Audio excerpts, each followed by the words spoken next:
What's the second leg of the 2-year yield down? That's what all your clients are going to want to know from this morning. Down we go in September. I showed the chart earlier. I don't have it right now, Riley. Down we go in September. Now we roll it. We go up. Yep, all clear. Baloney. Down we go again. 1.47%. What's its signal?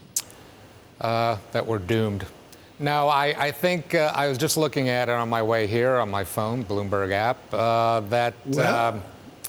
that Fed funds futures are more or less discounting a rate cut on October 30 now. That would be 3 in a row now of about 80%. I mean, it's bouncing around a lot because the Fed funds rate in the market, daily effective rate, is bouncing around. But yeah, we're pretty much primed for a third rate cut, just like Chicago Fed Evans wanted. He wanted 3 rate cuts, or he looked back to the 90s and said those 3 rate cuts were good for risk management purposes.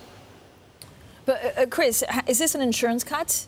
Right, like we've heard. I mean, how many insurance cuts does Yeah, they keep saying insurance. Well, they now have regarded, especially. But hold on, Chris, is it insurance cut, or is it because actually the data's turning quite quickly, so it's just needed?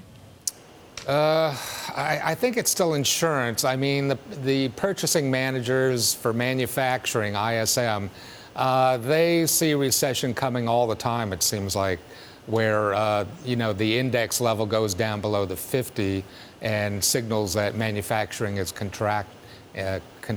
So they kind of, they're hypersensitive, I would say, these purchasing managers. They don't always get it right. Manufacturing jobs are 8.5% of payroll jobs in the entire country. Is that enough to bring down the broader economy? Don't forget, ISM, it's 47.8 now, manufacturing index. It has to come down to 42.9. It's got to fall 5 more points to signal an actual recession. If I was a Fed, I would wait for, the recession signs to appear. I think they're moving too early. Okay, are they moving too early because of my charts? And let me bring you over to the spread between the 2- and 10-year Treasury, that the markets are just expecting too much, so they're trying to keep up with market expectation.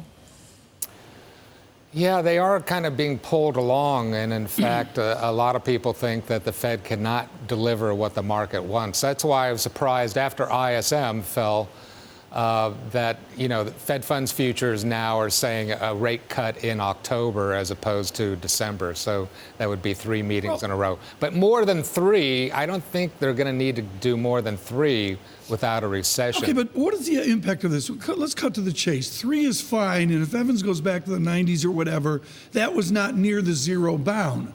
What is the efficacy? This is a Michael McKee question. What is the efficacy of these rate cuts in the vicinity of the zero bound? Yeah, I don't really like to forecast another Fed rate cut because I think they're going to do what happened to Europe and Japan with rates going negative rates or 0 rates. Once you get down, so they are imputing the thrust towards a Japan or Europe.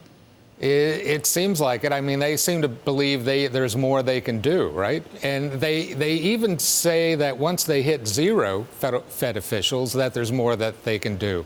Like they can give forward guidance. I mean, what's that? Where they're going to promise to keep rates low for 8 years? I mean, they're going to put me out of a job here watching fixed income. We don't want that because you use your Bloomberg mobile app. That's the only reason.